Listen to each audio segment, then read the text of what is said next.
Floride, matinée ensoleillée. On frappe avec insistance à la porte d'une confortable maison de banlieue. Un clown tireur portant des fleurs et des ballons s'est présenté au domicile de Marlène Warren dans le complexe d'appartements ACL et lui a tiré une balle dans le visage. Bien avant la sortie du roman It de Stephen King ou du film Horrifying, cette image de vacances colorées inspirait déjà la peur. Des criminels sanguinaires se sont cachés plus d'une fois derrière le masque du clown, transformant son sourire en symbole de terreur. Leurs crimes ont laissé une trace si sombre que les forces de l'ordre ont même créé un fichier de surveillance des clowns spécial, enregistrant toute apparition du clown. Ce clown a été filmé le long d'un chemin de terre, ce qui a constitué une piste importante. L'enquête a conduit les détectives à la découverte choquante des nombreux secrets de la famille Warren. Mais ce n'est que 27 ans plus tard, en 2023, que la vérité a finalement été révélée, exposant une histoire encore plus sombre que ce que l'on pensait au départ. Qui se trouvait sur le chemin de Marlène Warren? Le clown a sorti une arme et a tiré une balle dans le visage de la femme. Les voisins ont entendu ce qui ressemblait à un coup de feu et se sont précipités dehors, mais tout ce qu'ils ont vu, c'est une voiture qui s'éloignait. Joe Renz, le fils de Marlène, confie sa mère à des amis et après avoir appelé une ambulance et la police, se précipite pour rattraper le clown. À un moment donné, il aperçoit une Chrysler blanche. Une ambulance arrive et il accompagne sa mère à l'hôpital. Pendant ce temps, la police et l'équipe médico-légale parcourent les lieux du crime pour recueillir des preuves. Ils ne trouvent que des fleurs dans un panier de paille et 2 ballons. Les amis de Joe qui sont restés dans la maison racontent aux inspecteurs ce qu'ils ont vu. Tout s'est passé très vite. Quelqu'un a frappé à la porte, Marlène a ouvert, accepté le cadeau et un coup de feu a immédiatement suivi. Le clown s'est retourné calmement et s'est éloigné vers une Chrysler blanche. La famille Warren. Qui sont-ils? La première chose que font les inspecteurs est de lancer un avis de recherche pour la Chrysler blanche, en supposant que l'auteur a acheté des fleurs et des ballons à proximité. En interrogeant les voisins et les connaissances de Marlène, les enquêteurs tentent de trouver un mobile. Marlène Warren a grandi dans le Michigan, dans la ferme de son grand-père, près de Détroit. Elle aimait faire de la pâtisserie, s'intéressait à l'art et était douée pour le dessin, en particulier celui des clowns. Sa mère possède encore ses peintures de comédiens tristes et drôles maquillés. À l'âge de 15 ans, Marlène est devenue mère. La famille n'est pas enchantée, mais accepte sa décision. 2 ans plus tard, elle donne naissance à son 2e fils. Mais son mari change après avoir servi au Vietnam. Il s'est mis à boire et à mener une vie dissolue. Finalement, Marlène a décidé de partir, sauvant ainsi sa vie et celle de ses enfants. Il a ensuite été tué dans un accident de voiture. Peu avant cette tragédie, elle a rencontré Michael Warren. Ambitieux et déterminé, il s'est occupé de ses enfants et ils se sont bientôt mariés. Le couple s'installe dans le sud de la Floride où il commence à investir dans l'immobilier. Marlène gère toutes les affaires et Michael lance une société de location de voitures pour les clients ayant de mauvais antécédents en matière de crédit. L'entreprise est florissante, mais la relation du couple commence à s'effriter. Marlène gère l'immobilier et Michael s'intéresse aux voitures, aux courses de chevaux et achète même un avion. Les voisins commencent à douter de l'honnêteté de Michael. Il vole un avion, son cheval meurt dans des circonstances étranges. En 1983, il est arrêté pour fraude au kilométrage. Il plaide coupable et est condamné à 18 mois de prison avec sursis. La confiance de Marlène s'en trouve sérieusement entamée. En 1988, une tragédie frappe la famille. Le fils aîné de Marlène meurt dans un accident de voiture, tout comme son père. Elle a le cœur brisé, mais Michael ne lui témoigne aucune sympathie. Bientôt, Sheila Keane entre dans sa vie. Elle s'efforçait toujours de trouver une solution de compromis, satisfaisant les 2 parties dans toute situation difficile. Plusieurs officiers qui ont rendu visite à ses clients pour leur poser des questions sur le propriétaire n'ont eu aucun mal a confirmé les propos de Joe. Elle était respectée, appréciée et même aimée, car il savait que Marlène Warren ne les laisserait jamais sans toit en cas d'urgence financière. Sheila Keene accepte également de témoigner de son plein gré. « Je veux juste que vous compreniez que vous êtes ici de votre plein gré et que vous pouvez partir à tout moment », lui rappellent les inspecteurs. De plus en plus de personnes affirment qu'elle avait une relation sérieuse avec un certain homme. Nous essayons simplement de connaître les détails. Pourquoi le croit-on? Demandent les enquêteurs. Qu'est-ce que je peux dire? Pour autant que je sache, beaucoup de femmes voulaient être avec lui. Elles pensaient que j'étais avec lui, mais ce n'était pas le cas. Nous n'avions pas de relation intime, répond-elle. Joe Renz, fils de feu Marlène Warren, et ses amis sont convaincus que le tueur est un homme. Cependant, en regardant Sheila Keene, les détectives ne peuvent s'empêcher de remarquer qu'elle aurait pu avoir l'air plus masculine dans son costume de clown. Sheila est une jeune femme séduisante, mais son style est loin d'être sophistiqué. Vêtements amples, jeans, t-shirts, chaussures grossières, pas de bijoux ni de maquillage. Avez-vous un costume de clown? Non. En avez-vous déjà acheté un? Non, jamais. De plus, Sheila n'a pratiquement aucun alibi. Elle affirme qu'elle était en train de rendre des voitures de location lorsque le clown a attaqué Marlène, mais elle ne peut citer aucune adresse où sa présence pourrait être confirmée.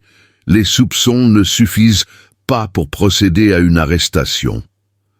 Êtes-vous en train de dire que je suis un suspect? Nous disons qu'il y a un certain nombre de circonstances qui font penser que vous avez pu être impliqué dans ce délit. Je pense que j'ai besoin d'un avocat. À ce stade, Sheila Keene cesse de coopérer à l'enquête, mais, contre toute attente, donne volontairement ses cheveux aux inspecteurs pour qu'ils les analysent, alors que personne ne lui a demandé de le faire. Cet acte renforce encore les soupçons.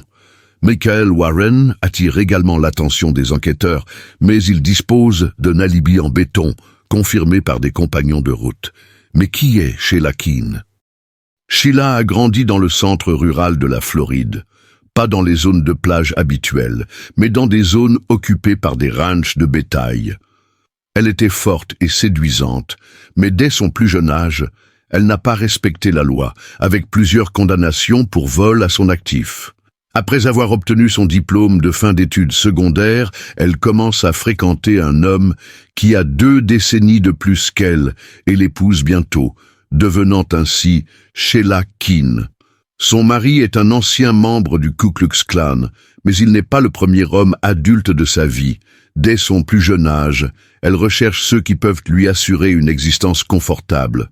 Son mari a repris des voitures, a des locataires peu scrupuleux, a fait des travaux dangereux et s'est retrouvé en prison pour avoir vendu de la marijuana.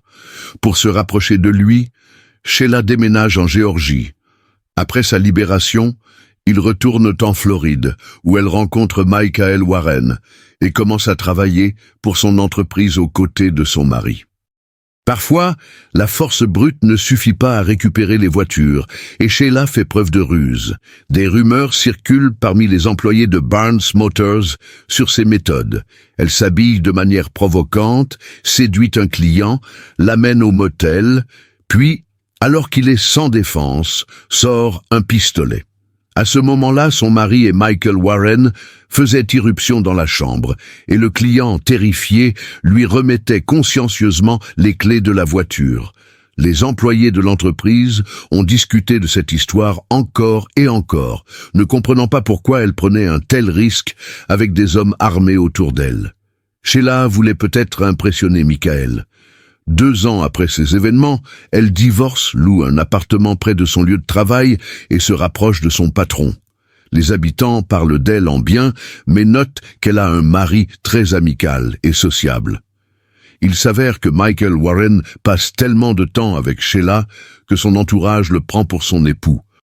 Les détectives examinent les affaires financières du couple et découvrent que toute l'activité de location de biens immobiliers est enregistrée au nom de Marlène. Les avocats confirment qu'en cas de divorce, Michael ne peut compter que sur sa société et rien d'autre. En revanche, en cas de décès de sa femme, il devenait son héritier. Le principal suspect est donc Michael Warren. Mais il a un alibi. Sheila Keene, elle, n'en a pas. 2 jours après l'agression de Marlene Warren, la police découvre la même Chrysler blanche. La voiture avait été laissée avec les clés sur le contact au portail de la famille, à la grande surprise des propriétaires. Ceux-ci se sont contentés de suivre les instructions qui leur avaient été données. Quelques jours plus tard, ils ont reçu un appel leur demandant où se trouvait la voiture. Ce à quoi le directeur de l'entreprise a répondu qu'il n'avait rien à voir avec cela, car leur procédure habituelle de restitution des véhicules est complètement différente. Les inspecteurs vérifient les informations et constatent que le numéro de téléphone contacté par les propriétaires provient d'un annuaire actualisé.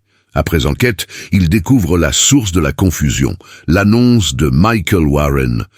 Ce dernier a utilisé le mot « rent » en gros caractères gras dans l'annonce de son concessionnaire automobile, Bargain Motors, afin que les clients potentiels confondent sa société avec Palace Rent et l'appellent.